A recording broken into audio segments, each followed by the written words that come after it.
sulk at times. Depends if you're stubborn or not, to be honest. I'm stubborn. So am I.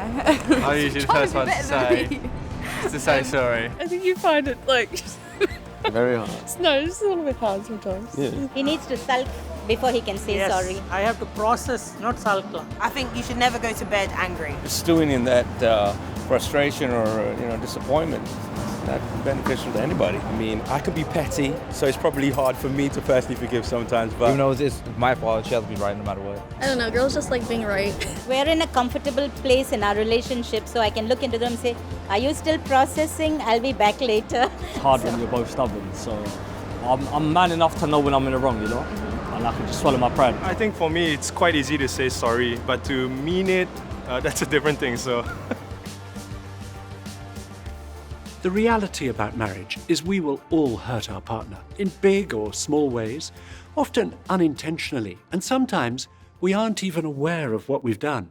But the hurt must be healed if our marriage is to flourish.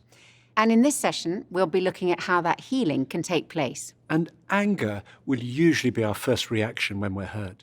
While hurt is what we feel in ourselves, anger is what we feel towards the person who's upset us. Now, we want to make it clear, anger isn't bad in itself. It has a God-given purpose. It's part of our internal mechanism to signal something is wrong and that something needs to be sorted out.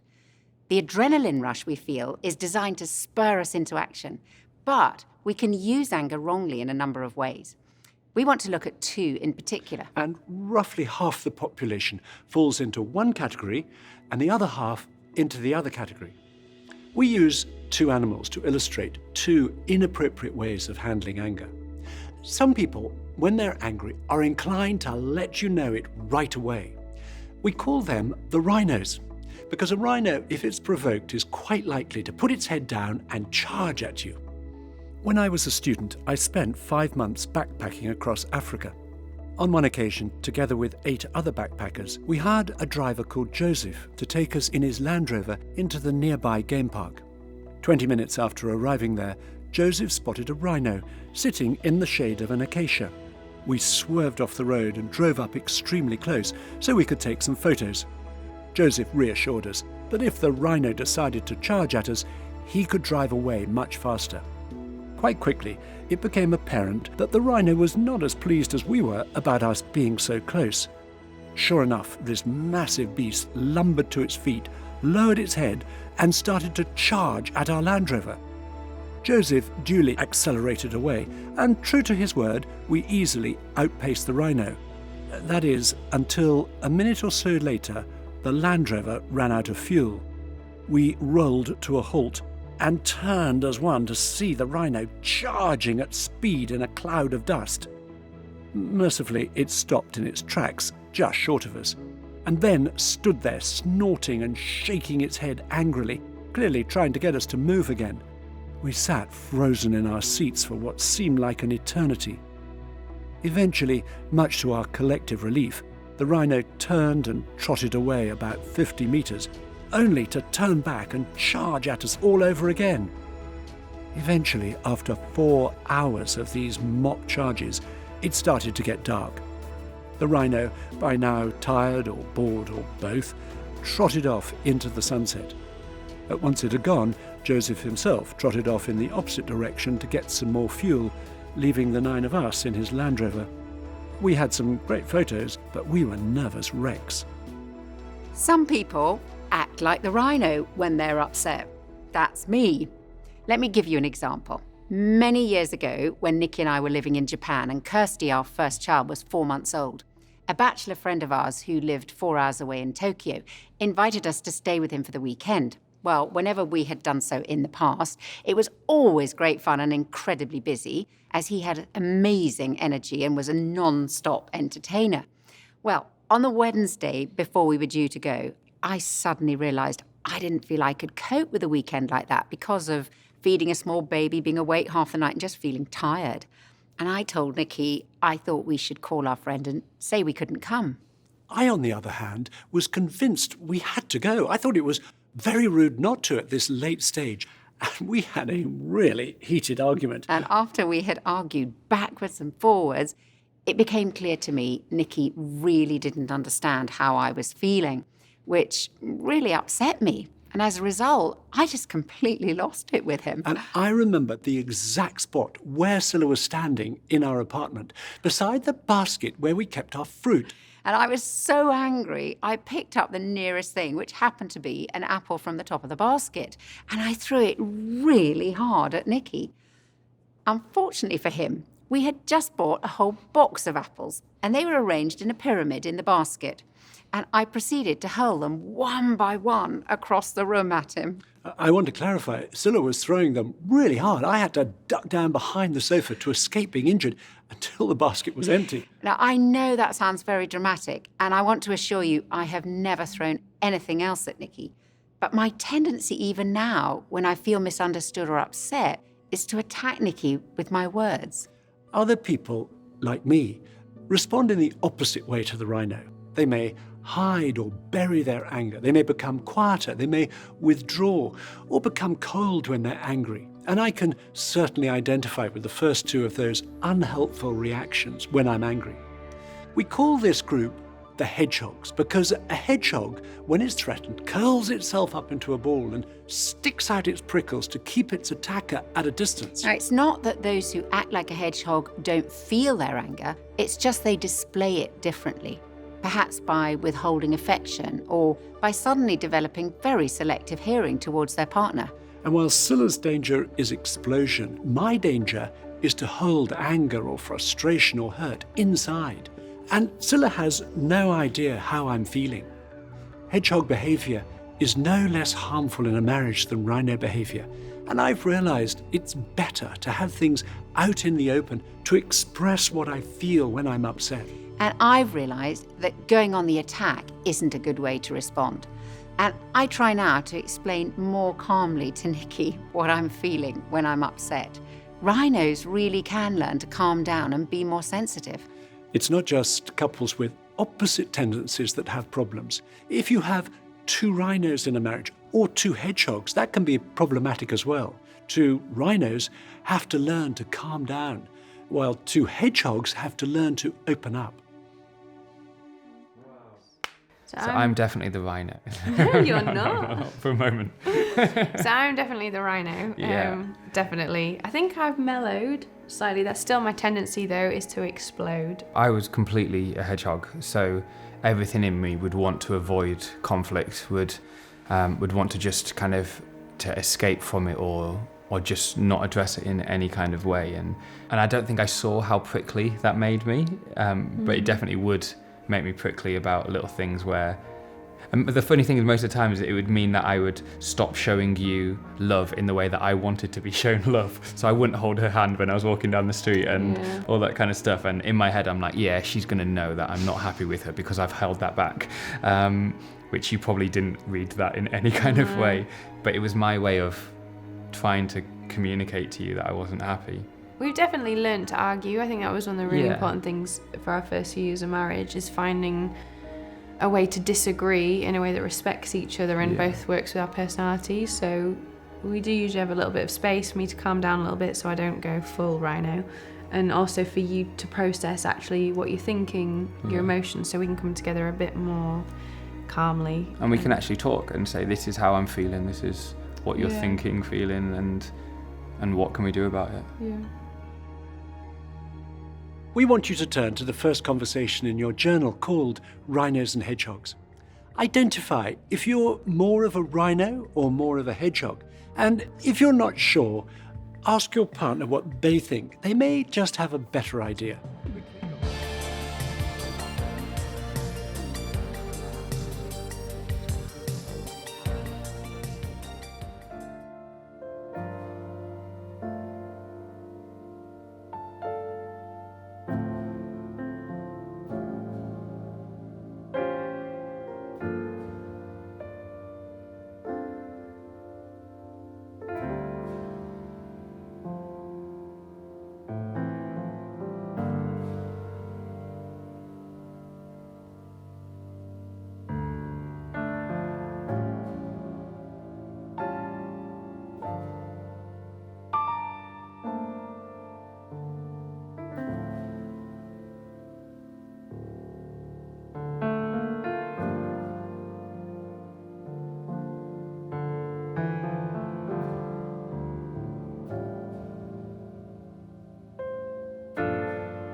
Both rhinos and hedgehogs must learn to manage their anger properly, and if necessary, get expert help to do so.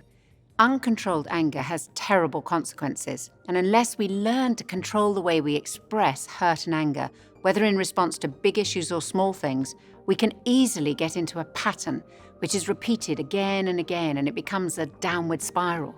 Hurt leads to anger, which can then lead us to want to retaliate. Hurt for hurt, rejection for rejection.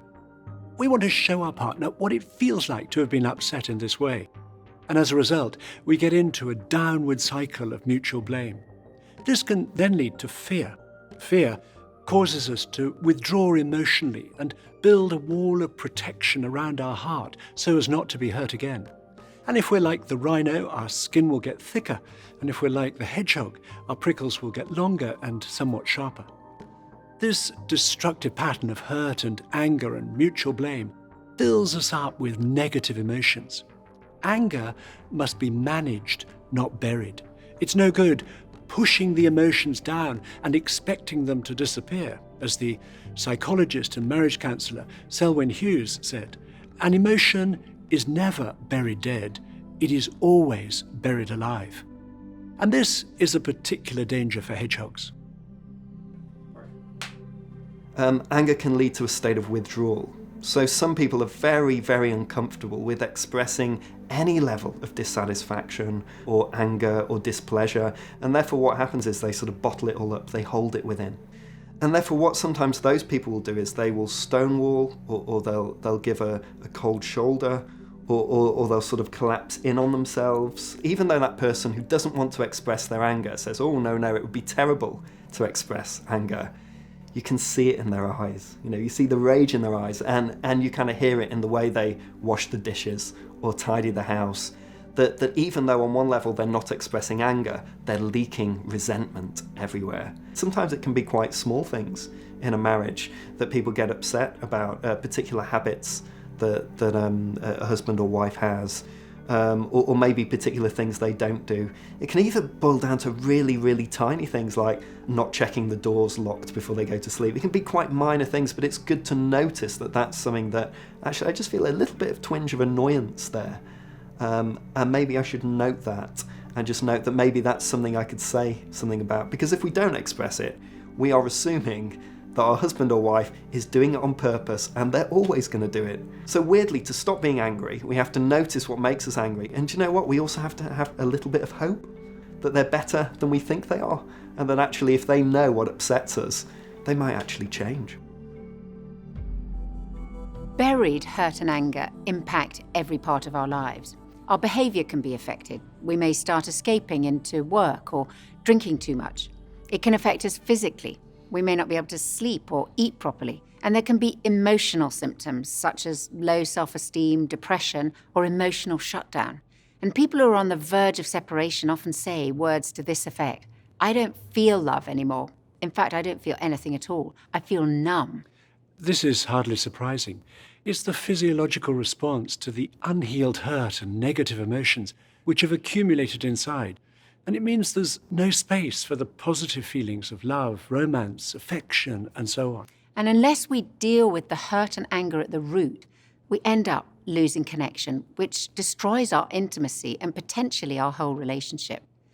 The next conversation in your journal, called Handling Anger, will help you recognize how you typically respond when you feel hurt.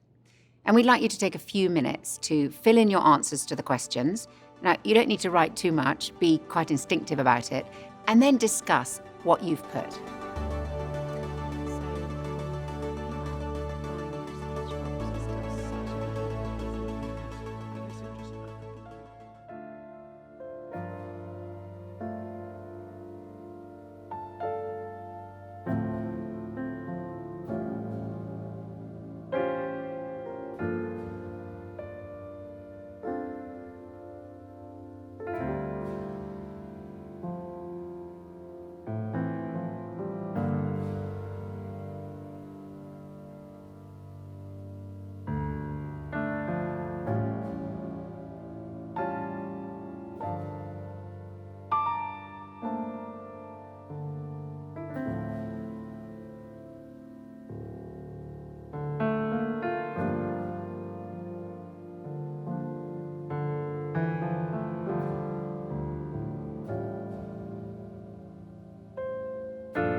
Over the years, Nikki and I have talked to many couples whose marriages are full of unhealed hurt and negative emotions, and who've thought there was no hope of reconnection and restoration.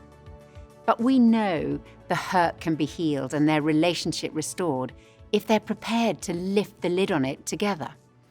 So we're going to look at how we heal the ways we've hurt each other, including hurt that may have been buried for days, weeks, months, or even years, whether through an accumulation of small things or a massive betrayal of trust. We don't want to pretend that this is easy. Dealing with this stuff is messy. It's a bit like dealing with a blocked drain. My most vivid memory of a blocked drain was during an incredibly heavy rainstorm. The alleyway next to our house flooded because the drains from the church loos that run under the alley were blocked and needed immediate clearing.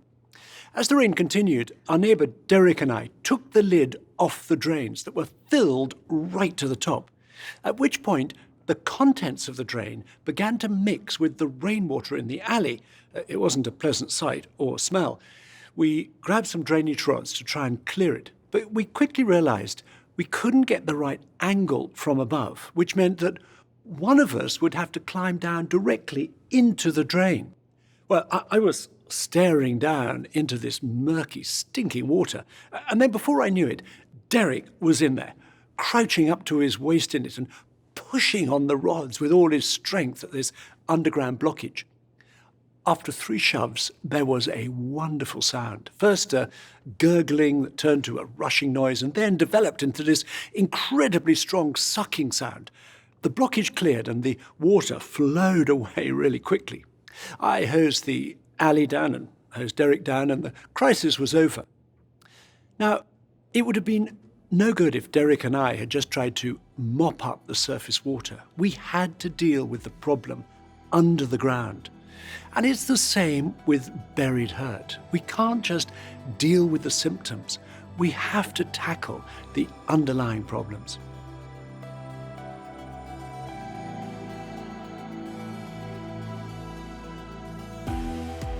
We're going to look now at a process for healing our relationship, for keeping the drain clear or unblocking it if there's a backlog of unresolved hurt. The process isn't complicated, but it can be challenging. And as a hedgehog myself, my instinct is to keep the lid on and not address the issue. But I've come to realize that isn't any good. We have to address the underlying hurts.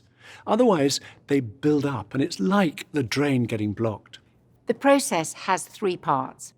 First, we need to talk about the hurt.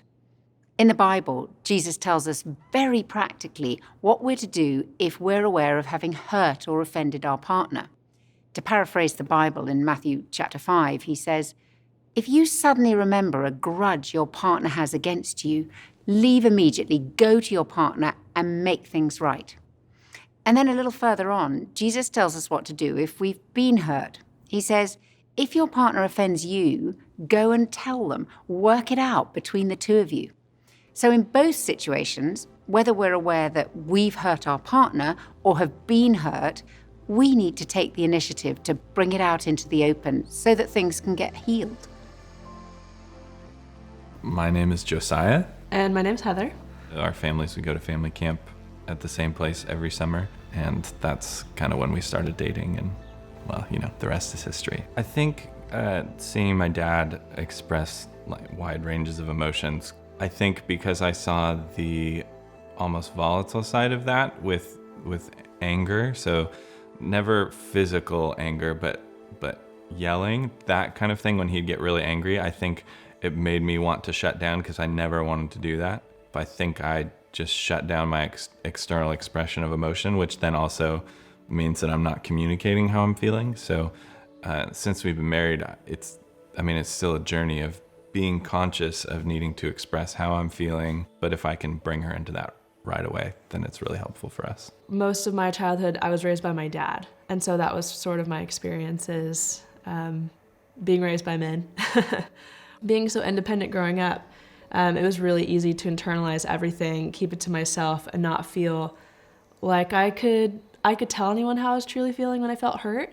And so a big part of our relationship, even while we were dating, was just learning how to trust the vulnerability, and just be able to say, hey, that really hurt my feelings. And then also understanding that Josiah as a person, he has my best interest at heart, and he's not out to get me or to hurt me. And so I think that's been the big learning curve for us. When we're both taking the initiative, rather than waiting for the other one to make the first move, things can get sorted out amazingly quickly. However, we recognize that it may not be easy. It could be that we don't like confrontation and we want to keep the peace at all costs. Or perhaps we're afraid of making ourselves vulnerable by opening up to our partner and telling them we're hurt. Or it could be our pride or our shame that stops us admitting we were wrong. Or we're afraid of our partner's reaction. Any of these reasons can make us reluctant to take the initiative in bringing hurt out into the open. But whether it's big wrongs or small wrongs, when our partner has hurt us by being thoughtless or selfish or cold or unfaithful, the hurt needs to be addressed. And just as small stones eventually block a drain, so the accumulation of small hurts, if left unaddressed, can break a marriage. We want to give you an example from our own marriage that is relatively trivial on the scale of things, and certainly we have had to address much more serious hurt between us over the years. But we're using this one to show the effect of bringing things out into the open rather than allowing them to stay buried. Before we tell the story, first, a little bit of background. One of the differences between Scilla and me is that when we go out to see friends and it's time to go home, we have very different ways of leaving. My way is to say thank you and goodbye and then to leave. And my way is to start saying goodbye and then to begin to have probably my best, most in-depth conversation of the whole evening. And I've discovered over many years of marriage that if we're to get home when we plan to, we need to start leaving about halfway through the first course of the meal. And one time we were at a friend's birthday party. It was in South London and it was a Thursday evening. It was about a 15-minute drive from our home. And Nicky told me on the way there that the following day was particularly busy for him, so he wanted to get a good night's sleep.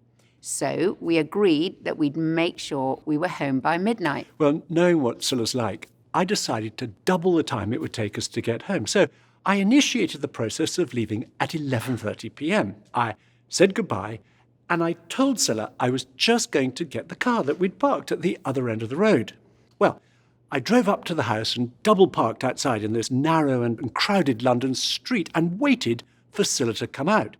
20 minutes passed. Midnight came, midnight went. There was no sign of Scilla. So I reparked the car, not an easy manoeuvre, went back into the house and found Scilla exactly where I'd left her, still deep in conversation. Well, keeping a thick smile on my face so as not to spoil the end of the party, I said to her, I've been waiting in the car, and it's now past midnight. At which point, Scilla looked round at me and said, I didn't even realise you'd left, which rather added insult to injury. So I told her I was going to get the car again, and quite soon, 10 minutes at the most, Scilla joined me. And as we were driving home, she was in great form, chatting away happily about what a fun evening it had been. Meanwhile, I was fuming inside. I was trying to cope not only with my frustration that we were going to get home a lot later than we'd agreed, but also feeling very hurt that Scilla had totally ignored my need for a good night's sleep. As a typical hedgehog, I was trying to work out whether or not to say anything, and I can remember the exact place on the way home when I decided it really wasn't healthy to pretend any longer that everything was okay. And Nikki suddenly said to me, "Did you realise I was waiting in the car for you for more than 20 minutes?" Well, that really got my attention, and I asked him, "Are you feeling upset with me?" He then told me that he was very cross and rather hurt, that we'd made an agreement which I had totally ignored. Now, when I heard Nikki describe how it felt for him, which he doesn't do all that often, I realised I had been really thoughtless. And so, despite my strong temptation to make excuses, I knew the best thing I could do was to apologise. And straight away, Scylla said to me, "I'm so sorry for making us so late. Please forgive me." Well, as soon as it was out in the open, I didn't find it difficult to forgive, and my feelings of annoyance and hurt evaporated much more quickly than they built up. So we spent the rest of the journey home discussing how we could communicate more effectively in a crowd about when it's time to leave. I think I knew the situation would happen again. Indeed, it has happened several times since then. But getting those feelings out into the open, describing to Scylla how I felt, meant there were no negative emotions left inside. The hurt and anger were dealt with. And most of us hate confrontation. But we need to be able to tell our husband or wife when they've hurt us. 对我来讲，表达感受真的是件很难的事情。我们生气了，我们有冲突了，我们有伤害了。他表达完以后，我告诉他说：“老婆，我很受伤，这件事情，我很生气，这件事情，对我来讲特别的艰难，因为好像。” 我要打破我以往的习惯、以往的信念，因为以往的习惯、以往的信念是男人不能承认自己，有脆弱的地方，不能承认自己有需要，不能承认自己的，不能表现自己的情绪。你必须要冷漠，必须要稳重，必须要一点情绪都没有，这样才说明你是一个刚强的男人，才是一个成熟的男人。所以在夫妻的关系当中，如果我没有表达的时候， 我的太太根本不知道我的心里面在想什么，她也进不到我的内心里面去，然后她也不知道这个事情对我们夫妻两人的关系影响有多大。所以当我去努力去尝试表达我很受伤，我很愤怒，我在这个事情上我的感受如何的时候，我们两个人特别容易的能够肩并肩一起来面对问题。以前是空间上在一起，但是现在是心灵的距离，我们可以走近。 So, the first part of the healing process is to talk about the hurt. We need to bring it out into the open. The second part of the process is to say sorry. Apologizing involves taking responsibility for what we've done to hurt our partner. And you'll know how hard it is to admit, I was wrong, to say, I'm sorry for doing this or saying that. And I know for myself that my pride leads me instinctively to start to make excuses, to jump to my own defense when Scylla tells me I've done something that's upset her. And I find it easier to swallow my pride and to say sorry when Nikki tells me how what I've done has made him feel. When he uses I statements, it helps me to see it from his perspective. You'd just be like, I'm sorry, yeah. For whatever you want me to be sorry for, and I would never say sorry, never admit to being wrong. We always say sorry to each other before we go to bed. If there is an argument, you can't go to bed in our house without saying sorry. It's harder for me to say sorry than for him. He has taught me how to say sorry by saying sorry first. I think it's hard to admit when you're wrong, you know? When I have to say sorry, like something tells me, Christina, you're wrong. You have to say sorry. I get convicted pretty much very quickly. I may not act on it for a little bit. You were brought up, if I say sorry, I'm weak. Kate is very good at saying sorry. And I mean it. You're very good at waiting to say sorry. It's because you get very angry if I say sorry. And you don't mean it. And you say, what are you sorry for? And I can't articulate what I'm sorry for.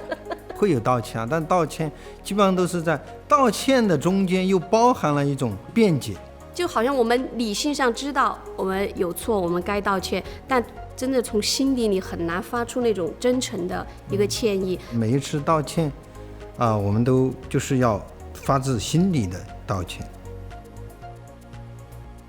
Taking responsibility and apologising effectively involves finding out from our partner how serious a particular incident was for them. It's discovering where the hurt comes on a kind of Richter scale, where 1 is a light tremor and 10 is catastrophic. So we can ask our partner, is this a 2 or is this a 10 for you?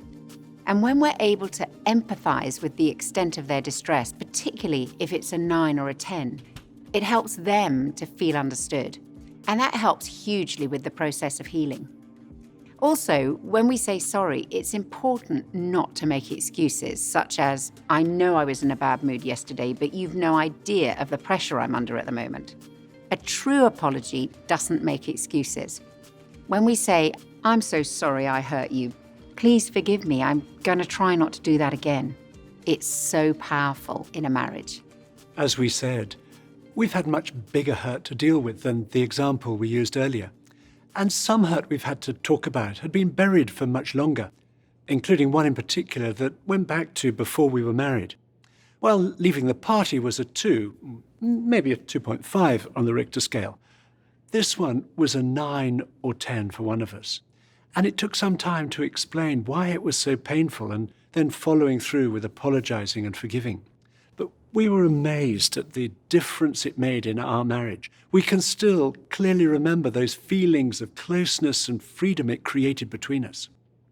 In a moment, we're going to ask you to do the next conversation in your journals, identifying unresolved hurt. In part 1, each of you think of ways that you've hurt your partner that may still be unresolved for them. Write down whatever comes to mind. Then, in part 2, each of you write down ways that you've been hurt that are still unresolved issues for you. They may be major or minor. They may be recent or from a long way back. Then, when you've both finished writing, exchange your journals and follow the instructions. And for some of you, there may only be one issue, or maybe nothing comes to mind. And for you, this session will help you to see how to keep the drain clear in the future. Others of you will have many issues. You're dealing with a backlog, and this may be a process that takes some time. You may not be able to express why you feel hurt all in one go. But we hope that for you, this session will be the start of clearing out days, weeks, months, or even years of unhealed hurt and buried anger. For some couples, this conversation is the hardest part of the marriage course, and things can get worse before they get better. But please, don't be put off, because the result of clearing the drain, if it is blocked, is amazing. It can bring you new levels of closeness, as it did for us. I'm going to say a short prayer before you start, asking for God's help, and do please close your eyes if you'd like to. Lord, thank you that you give us your Spirit to help us. We ask you to guide each person to know what to write down and to talk about in this conversation. We pray that each couple would go at the right speed, and for those who have many issues to deal with, we ask that this would be the beginning of a process that will lead to the drain being cleared. Please help every couple to be gentle with each other as they do this. Amen.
We recognise that conversation around identifying hurt is a hard one, but we'd encourage you to persevere with this process, even when it feels hard, and if necessary, seek extra help.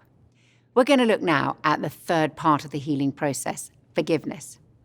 One of the most important things I ever learnt about forgiveness is that it's not just about my feelings, but about making a choice to forgive. We all know how hard forgiveness can be. Every act of forgiveness costs us something. It means giving up our self-pity, giving up our desire for justice, and putting aside our pride. Sometimes people think that by forgiving someone, you're approving of what they've done or you're excusing their behaviour. When we forgive, we're not condoning negative behaviour. And alongside forgiveness, we may well need to put in a boundary by saying something like, I'm not prepared to let you speak to me like that, or to keep lying to me, or to keep putting us into debt. Being clear with our partner about what is unacceptable and choosing to forgive are not mutually exclusive. They work hand in hand to bring healing to a marriage. And forgiveness is not pretending that the hurt doesn't matter and trying to forget about it. Forgiveness is not denying the hurt and just hoping it'll go away. Forgiveness is not thinking our love for each other will somehow magically resolve any ways that we've hurt each other, so it doesn't matter. I think that's pretty much what I thought when we got married. I remember the first time I realised I had to say to Nikki, I forgive you. It was after a big argument we'd had about money, and I felt very hurt and accused. And it coincided with going away for a special weekend that we'd been planning and looking forward to for ages. And at first I just tried to bury the hurt. But the result was I just felt more and more full of resentment and self-pity and went into this mood, which spoiled not only the weekend, but our relationship as well. But eventually, after 36 hours, I just couldn't contain it any longer, and I poured it all out to Nicky. He listened and really understood why I was upset, and then said he was sorry. It was at that point I realised for the first time I had to say out loud to Nicky, I forgive you. Now, I'm not proud of this, but I found that really hard, and I think I said it through gritted teeth. But the moment I'd said it, I felt completely different. The resentment and the self-pity left, and our relationship was restored. And we went on to have a great rest of the weekend together because my choosing to forgive had opened the way for us to draw close again. Sometimes people have said to us, but I just can't forgive him or her for that. You don't understand. When we say, I can't forgive, what we're really saying is either I won't forgive, or perhaps I don't know how to forgive. And often that's because we're waiting for something to happen before we can forgive. We may be waiting for the right feelings, or we're waiting for justice to be done, or we're wanting revenge first, or we're wanting to retaliate, wanting the other person to be punished. Then we think we'll be able to forgive. Forgiveness means choosing to let go of those desires, however strong they may be. The author C.S. Lewis wrote, forgiveness goes beyond human fairness. It's pardoning those things that can't readily be pardoned at all. If we don't forgive, if we don't release the other person, we'll be the one imprisoned by the negative emotions, by the bitterness, the resentment, the desire for revenge, and the anger that builds up inside us. Only forgiveness can set us free. So my name is Mark. I'm Laura. Just fell in love with Mark quite quickly. I just saw that this was a man that was loyal, trustworthy, and someone that I thought I could be with forever. Forgiveness is a really important part of our marriage and part of our story because we both hurt each other so many times. They weren't the kind of thing where you could go, well, it doesn't really matter, hasn't really affected me. My priorities were all completely wrong. I wasn't carving out the time that was needed for our marriage. I was married, but it was kind of more like flatmates over time with Mark, like working a lot. I decided that marriage and Mark wasn't what I wanted anymore. So we separated.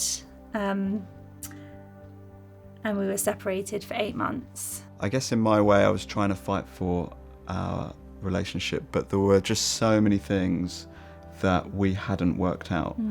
And Laura was gradually drifting further and further away. You know, God did something really wonderful in my heart, and sorry.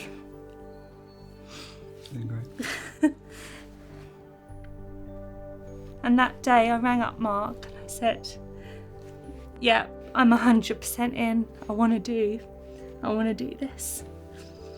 And I thought, if God can forgive me for all the stuff that I'm aware of that I feel really ashamed about, then maybe he can help me extend that forgiveness to Laura. Over time, I was able to not just say I forgive you, but actually live that out. There's still memories. I can still remember them. I can still remember how it felt, but it doesn't have that power. I walked away from my marriage. I hurt you so badly, but like, that's the amazing thing about forgiveness, is that, you know, real beauty has come out from this pain, and forgiveness is a massive part of what we've moved through. From a Christian viewpoint, forgiveness means releasing the person who's hurt us into God's hands, even if the other person doesn't apologize or recognize what they've done wrong.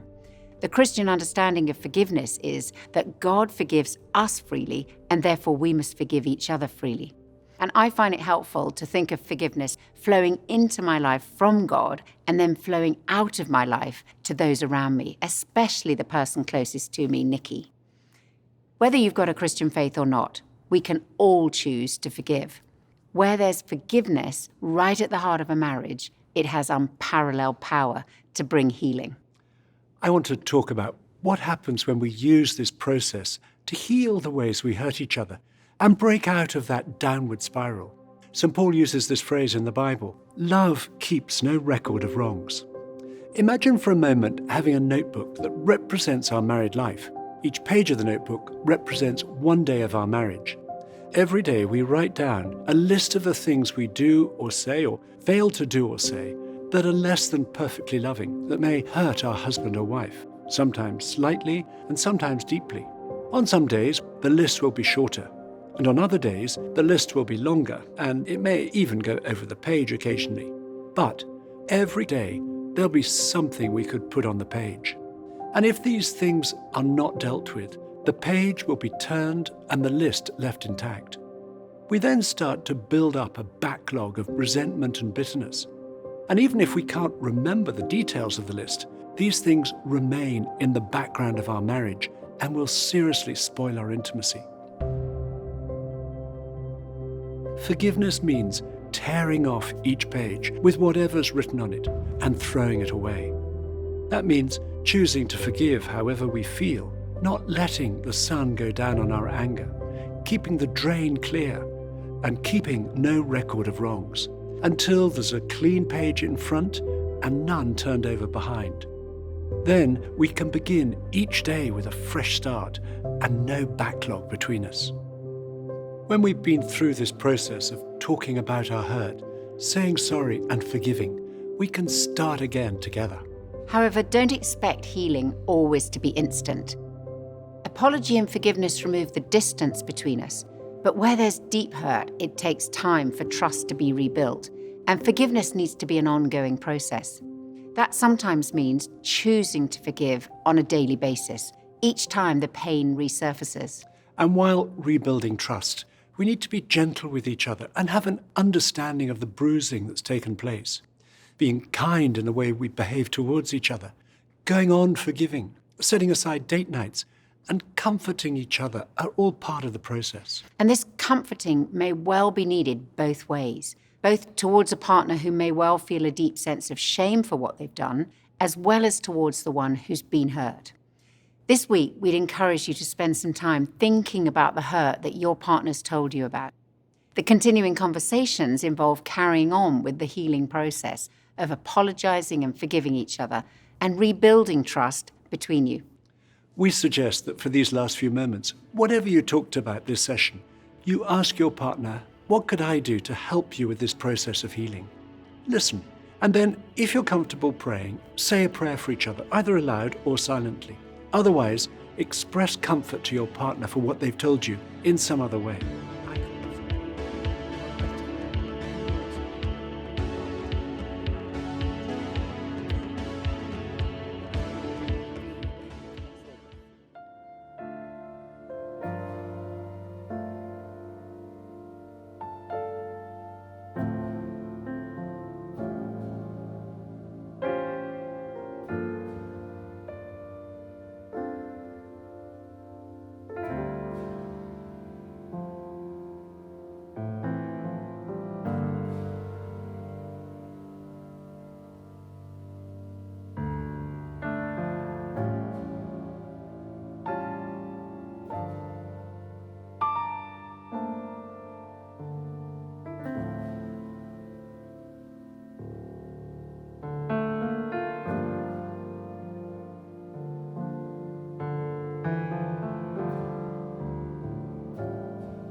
You may still be wondering if we ever went to Tokyo for the weekend after that whole apple-throwing scenario.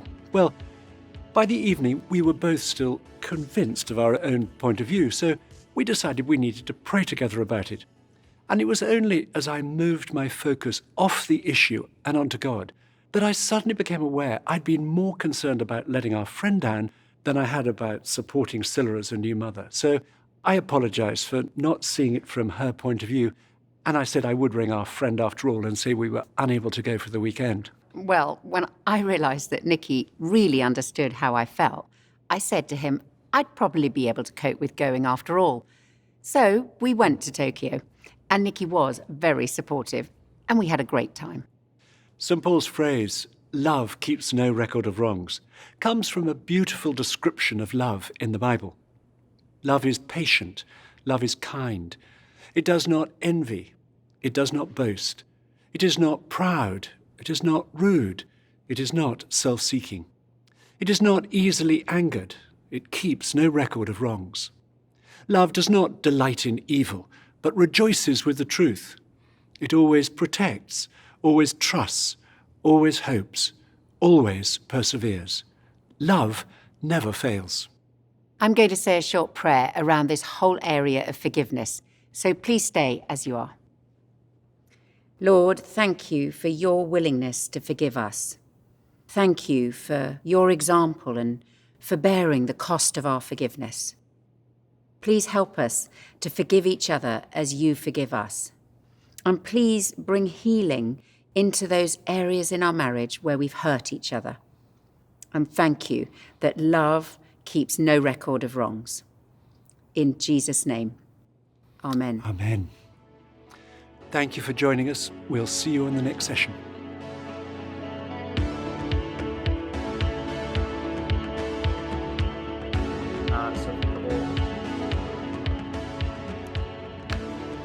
Okay, yeah. I will, okay.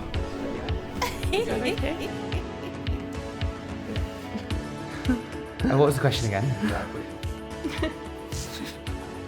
I'll start again because I was thinking. Sorry. Yeah.